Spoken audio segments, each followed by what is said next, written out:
ဟိမန္တာတောင်ကြီးကိုဘုရားကသာအလိုရှိမယ်ဆိုရင်ရွှေဖြစ်စေဆိုတာနဲ့ရွှေဖြစ်သွားမှာတဲ့အဲ့လိုမျိုးမြတ်စွာဘုရားကိုပြောတော့မြတ်စွာဘုရားကမနတ်တဲ့ဟိမန္တာတောင်ကြီးနှလုံးစာလောက်တစ်လုံးမဟုတ်ဘူးနှလုံးဟိမန္တာတောင်ကြီးနှလုံးစာလောက်ရွှေတွေကိုဖန်ဆင်းပေးမယ်ဆိုရင်တောင်လူတယောက်ရဲ့လူအင်ဆန္ဒပြည့်အောင်မှာမဟုတ်ဘူးတဲ့အတ္တနာသောရယတနာပฏิမန္တေထအတ္တနာသောအတ္တဂုတ်တတိမဒုက္ခဘိက္ခုဝိဟာဟိတိဆိုတဲ့ဂါထာလေးဟောခဲ့တယ်ကိုစစ်ဆေးရမယ်အတ္တနာသောရယတနာပฏิမန္တေထအတ္တနာကိုထောက်လှမ်းရေးလုပ်ရမယ်စုံစမ်းရမယ်ငါပါလေငါဘလို့စိတ်ရှိရလဲအဲ့လိုကိုစောရကတက်မယ်ကိုစုံစမ်းမယ်ဆိုရင်သောအတ္တဂုတ်တတိမအဲ့ဒီပုဂ္ဂိုလ်ဟာတတိရှိတဲ့အတွက်ကြောင့်သူ့ရဲ့စိတ်ကလေးဟာလောဘဒေါသဝင်လို့မရအောင်လုံခြုံနေလိမ့်မယ်တတိတရားကသူ့စိတ်ကိုညှဉ်းနှွမ်းမှုတွေရန်သူတွေဝင်လို့မရအောင်ကာကွယ်တားဆီးပေးစိတ်ဓာတ်အဲ့လိုလုံခြုံနေမယ်ဆိုရင်ဒီစိတ်ဟာတေချာပေါက်ချမ်းသာပြီဒုက္ခံဘိက္ခုဝိဟာဟိတိဒီလိုတကယ်ချမ်းသာမယ်ကိုစောရကတက်မယ်မင်းဘာလို့ကောင်းတာတွေကိုလုပ်နိုင်ရတယ်မလုပ်တာတော့မင်းဘာလို့မကောင်းတာတွေကိုရှောင်နေရတဲ့မရှောင်တာတော့ကျွတ်ကိုစောရကတက်ရတယ်ဒီလိုအဆုံးအမမျိုး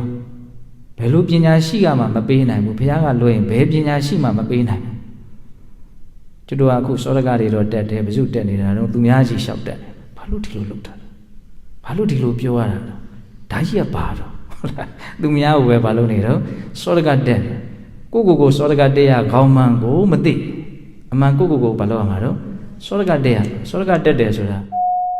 အပြစ်ကိုထောက်ပြပြီးတော့မင်းဘာကြောင့်ဒီလိုလုပ်တာလဲငါ့ကိုအကြောင်းပြချက်ပေးလို့ကိုအဲ့လိုလုပ်ရမှာဟုတ်လားကျွတ်တို့ကိုစောရကတက်မယ်ဆိုတက်เสียအများကြီးနော်အဲ့ဒီမှာလည်းပဲမြတ်စွာဘုရားကိုစုံစမ်းရမယ်ဆိုတာပါခုဝိမာန်တဆိုတာအဲ့ဒါကိုရကျင်တဲ့ကိစ္စနဲ့ပတ်သက်ပြီးတော့အစအဆုံးကာကြီးကနေအထိအကုန်သိရနားလေတယ်ဘာလို့နားလေတာတော့စုံစမ်းထားတယ်တရားရကျင်တယ်ဆိုရင်ဘယ်လိုရအောင်လုပ်ရမှာတော့ဘလို့တော့အကုန်လုံးနားလေအောင်လုပ်ရမယ်ခုဘာမှနားလေအောင်မလုပ်ဘူးသူများပြောရင်ယုံဖို့ပဲပြင်ထားတယ်နော်စဉ်းစားရမကောင်းဘူးလားဘာပြောနေတာတော့ဘုန်းကြီးကဣတိဘတ်၄ပါးအဲ့ဒါမန္တကမြတ်စွာဘုရားကိုဘယင်လို့ဖို့တောင်းပန်တာမြတ်စွာဘုရားအဲ့ဒီဣတိဘတ်ကြီး၄ပါးကိုပြည့်စုံအောင်ပွားထားပြီသားမြတ်စွာဘုရားမှာတကယ်ဖြစ်ခြင်းတဲ့ဆန္ဒအထွတ်ထိပ်ရှိတယ်တကယ်ကြိုးစားတဲ့ဝိရိယအထွတ်ထိပ်ရှိတယ်တခုခုကိုတကယ်စိတ်ဝင်စားတဲ့ကိစ္စအထွတ်ထိပ်ရှိတယ်ပညာအထွတ်ထိပ်ရှိတယ်ဒါကြောင့်မနကဘယ်လိုမြင်တာတော့ဟိမန္တာတောင်ကြီးကိုဘုရားကသာအလိုရှိမယ်ဆိုရင်ရွှေဖြစ်စေဆိုတာနဲ့ရွှေဖြစ်သွားမှာတဲ့အဲ့လိုမျိုးမြတ်စွာဘုရားကိုပြောတော့မြတ်စွာဘုရားကမနတ်တဲ့ဟိမန္တာတောင်ကြီးနှလုံးစာလောက်တစ်လုံးမဟုတ်ဘူးနှလုံး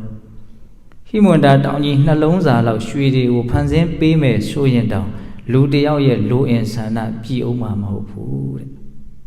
မှတ်တာနော်ဒီလိုစကားမျိုးဟိမန္တာတောင်ကြီးနှလုံးစာလောက်ရွှေတွေဖန်တီးပေးမယ်ဆိုရင်တော့လူတယောက်ရဲ့လူအင်ဆန္ဒပြည့်စေမှာမဟုတ်ဘူးဒါကြောင့်ဘာတွေဘလို့ရှိဘလို့ဖြစ်တကယ်စစ်မှန်တဲ့ချမ်းသာဆိုတာမရနိုင်သေးဘူးဘလို့ဆန္ဒတွေကိုမထိန်ချုပ်နိုင်သေးတဲ့မြတ်လောဘဒေါသတွေကိုမထိန်ချုပ်နိုင်သေးတဲ့မြတ်ဒီလူဟာစစ်မှန်တဲ့ချမ်းသာကိုမရနိုင်ဘူး